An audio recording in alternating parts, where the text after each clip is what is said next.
할렐루야. 자, 오늘은 이제 추수감사절이지 않습니까? 그래서 우리가 지난 올 한 해를 좀 돌아보면서 하나님께서 베풀어 주신 은혜들을 기억하고 또 감사하는 그런 절기라고 할 수가 있습니다. 그래서 오늘 저는 이 추수감사절을 맞이해서 감사하는 성도가 되자라는 제목으로 같이 은혜를 나누려고 합니다. 자, 오늘 본문에 보면 10명의 나병 환자가 고침을 받는 장면이 기록되어 있습니다. 근데 예수님이 그 10명의 나병 환자를 고치셨을 때 그때가 언제냐? 바로 예수님이 예루살렘으로 가실 때 이렇게 나옵니다. 예수님께서 예루살렘으로 가실 때, 예수님이 이제 예루살렘으로 가시면 예수님은 고난을 당하셔야 되고 십자가에서 죽으셔야 합니다. 어찌 보면 이 세상에서의 마지막 길이라고 할 수가 있습니다. 따라서 예수님의 그 발걸음은 굉장히 무거웠을 것이고 마음은 무척 고민이 되었을 것입니다. 그런 상황에서 이 10명의 나병 환자들이 예수님을 만나서 자신을 고쳐달라고 요청을 한 것입니다. 여러분들 보통 내 코가 석자면 다른 사람을 돌아볼 여력이 없습니다. 예수님이 딱 그 상황에 지금 예수님은 예루살렘으로 올라가면 자신은 고난을 받고 십자가에 죽어야 되는 그런 지금 길을 가고 있는데 이 10명의 나병 환자가 자기들을 좀 불쌍히 여겨달라고 우리를 고쳐달라고 요구하니까 그걸 거절하지 못하십니다.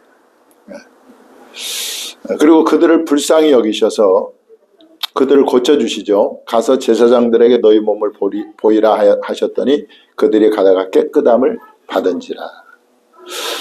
여기서 우리는 무엇을 배울 수 있냐면 예수님은 저와 여러분의 기도와 간구를 결코 외면하지 않는다라는 것입니다. 결코 거절하지 않는다. 오히려 우리가 하나님 예수님께 나와서 우리의 사정을 아뢰고 우리의 문제를 내어놓을 때 주님은 우리를 불쌍히 여겨주시고 응답해 주시는 좋으신 하나님이신 줄 믿으시기 바랍니다. 그래서 우리는 문제 있을 때마다 그 문제를 가지고 하나님 앞에 나와서 기도할 수 있기를 바랍니다. 하나님께서 반드시 응답하시고 역사해 이루시고 치료해 주실 줄 믿습니다. 자, 사실 당시 유대 사회에서 이 나병 환자들의 삶은 그야말로 비참한 삶이었습니다. 나병 환자는 그냥 간단한 병이 아니잖아요.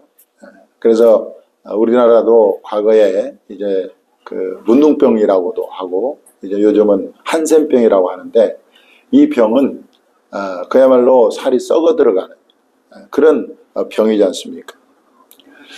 근데 이 병 자체도 힘든데 이 나병 환자들은요, 이 가족으로부터 또 사회로부터 철저하게 격리되어서 외롭게 살아가야 했습니다. 왜냐하면 그들은요, 율법에 의하면 부정한 자로 이렇게 낙인이 찍혔습니다. 자, 우리 한번 읽어보겠습니다. 나병 환자 율법에 이렇게 나옵니다. 나병 환자는 옷을 찢고 머리를 풀며 윗입술을 가리고 외치기를 부정하다 부정하다 할 것이요 병 있는 날 동안은 늘 부정할 것이라. 그가 부정한 즉 혼자 살되 진영 밖에서 살지니라. 그렇게 말씀하고 있습니다. 그런데 나병 한번 걸려버리면 완전히 가족으로부터 버림을 받고 또 사회로부터도 버림을 받았던 사람들이 바로 이 나병 환자인 거죠. 그런데 그렇게 비참한 삶을 살던 그들이 뭡니까? 예수님의 은혜로 고침을 받게 된 거예요. 그래서 병에서 완전히 자유하게 되고 더 이상 자신의 그 썩어가는 몸을 보지 않아도 될 뿐만 아니라 사람들로부터 왕따를 당하거나 따돌림을 당할 필요가 없게 된 것입니다. 그리고 그렇게 바라던 가족이나 사회로 돌아갈 수 있게 됐어요. 여러분들 얼마나 큰 은혜입니까? 얼마나 큰 축복입니까? 자, 이런 엄청난 은혜를 입었으면 당연히 예수님께 와서 뭐 해야 돼요? 감사해야 돼요. 감사. 그런데 문제는 한 사람밖에 감사하는 사람이 없었다는 거예요. 그 10명 중에 한 사람은 유대인들이 죄인 취급을 하고 또 상종하지 않았던 이 사마리아 사람, 이 한 사람만 돌아와서 예수님께 감사를 하고 나머지 9은 뿔뿔이 흩어져 제 갈 길을 가고 말았다는 것입니다. 자, 오늘 15절 16절에 보면 그 중에 한 사람이 자기가 낳은 것을 보고 큰 소리로 하나님께 영광을 돌리며 돌아와 예수의 발 아래에 엎드려 감사하니 그는 사마리아 사람이라. 그는 사마리아 사람. 그러니까 10명 중에 이 9명은 누구라는 거예요? 유대인이라. 유대인. 하나님을 믿는다는 유대인들이고 이 사마리아인은 이방인. 그런데 그 이방인인 사마리아 사람 한 사람만 예수님께 나와서 감사를 표하고 있다는 것입니다. 자,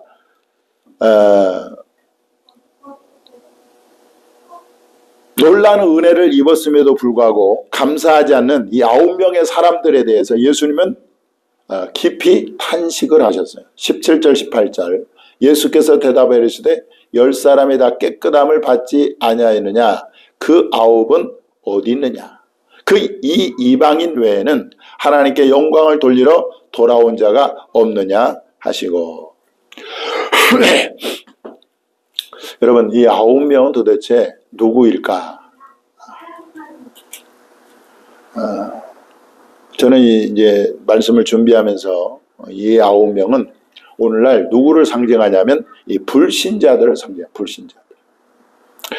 사실 불신자들은요, 이 하나님을 모르는 불신자들은 하나님의 은혜 속에 살고 있습니다. 하나님은 그들에게 친히 생명과 호흡을 주셨습니다. 바울은 그리스 아테네에 가서, 그리스 아테네가 우리가 아는 것처럼 거기는 다신교를 믿잖아요. 그래서 그 그리스 신화에 보면 수많은 신들이 나오지 않습니까? 그 아테네 사람들에게 바울이 가서 뭐라고 얘기하느냐, 이렇게 얘기합니다. 자, 한번 읽어볼까요? 시작. 또 무엇이 부족한 것처럼 사람의 손으로 섬김을 받으시는 것이 아니니 이는 만민에게 생명과 호흡과 만물을 친히 주시는 이심이라. 만민에게 생명과 호흡과 만물을 친히 주시는 이심으로 주시는 자로 바울이 아테네 그리스 사람들에게 이렇게 전도하는 것을 볼 수가 있습니다. 그뿐만이 아닙니다. 하나님은 하나님을 모르는 이방인들에게도 기꺼이 햇볕과 비를 주셔서 결실하게 하신다. 마태복음 5장 45절에 그렇게 기록되어 있습니다. 또 바울이 1차 전도 여행에서 이방 지역인 이 루스드라 사람들에게 또 이렇게 복음을 전했습니다. 한번 읽어보겠습니다. 시작. 하나님이 여러분에게 하늘로부터 비를 내리시며 결실기를 주시는 선한 일을 하사 음식과 기쁨으로 여러분의 마음에 만족하게 하셨느니라.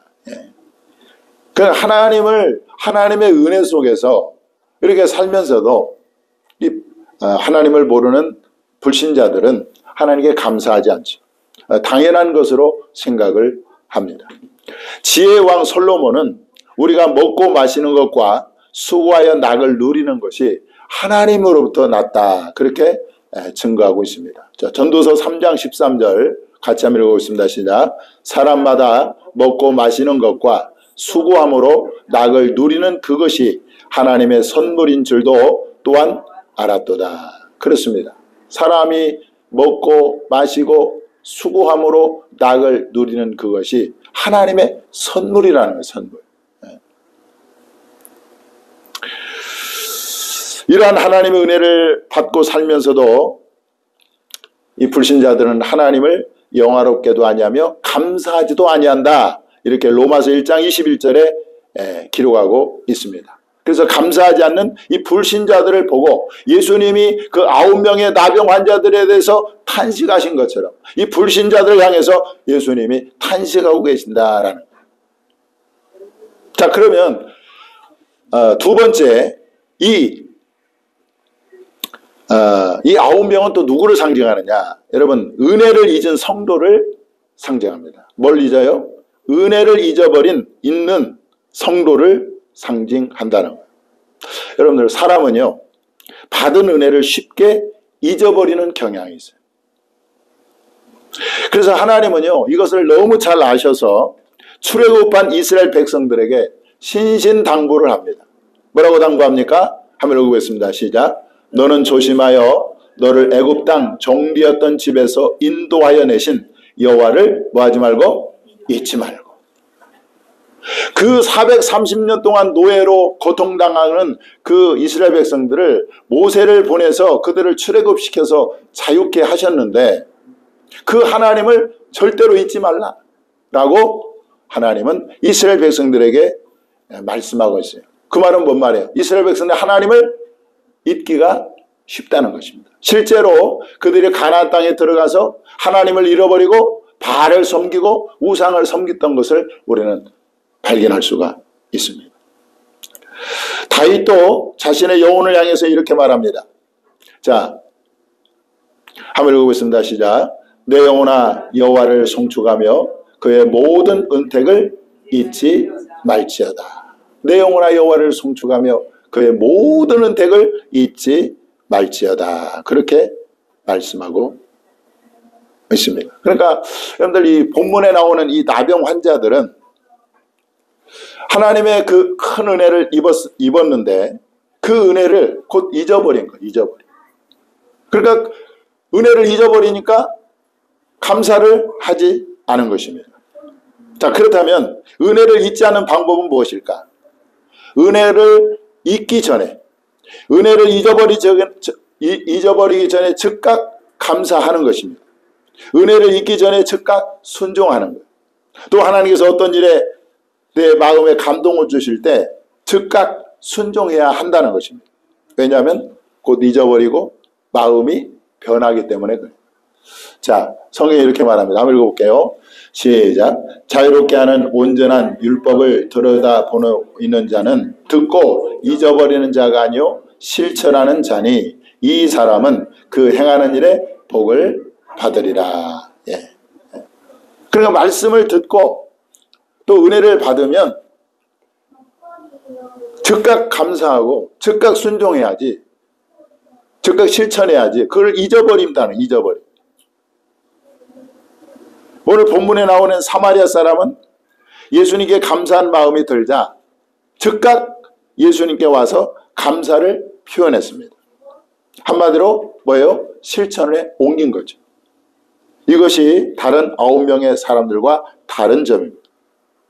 여러분, 은혜를 받았다면 잊어버리기 전에 미루지 말고 즉각 여러분들 감사하는 저와 여러분이 될 수 있기를 바랍니다.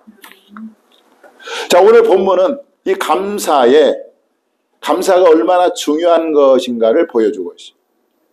예수님은 감사하는 이 사마리아인에게 뭘 선포했습니까? 구원을 선포하셨어요. 구원. 자, 19절 한번 읽어보겠습니다. 시작. 그에게 이르시되 일어나 가라. 내 믿음이 너를 구원하였느니라 하시더라. 자, 이 말씀을 가만히 살펴보면 여러분, 감사는 믿음에서 나오는 표현이라는 거예요. 믿음의 표현이에요. 믿음. 그 믿음이 없으면 감사도 없는 것이고 믿음이 있는 사람이 감사도 한다는 것입니다. 네. 그렇게 믿음으로 하나님께 감사할 때 뭐가 임해요? 구원이 임하는 구원이. 시편 50편 23절 한번 읽어보겠습니다. 시작. 감사로 제사를 드리는 자가 나를 영화롭게 하나니 그의 행위를 옳게 하는 자에게 내가 하나님의 구원을 보이리라.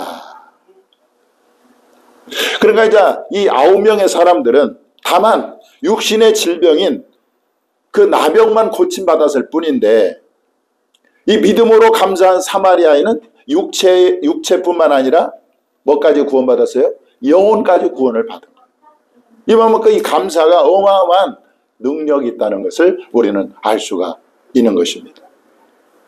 오늘 추수감사절을 맞이해서 여러분 최고의 감사를 하나님께 드림으로, 믿음으로 드림으로 저와 여러분에게 뭐가 임하면 구원이 임할 수 있기를, 구원이 임할 수 있기를 주님의 이름으로 축원합니다.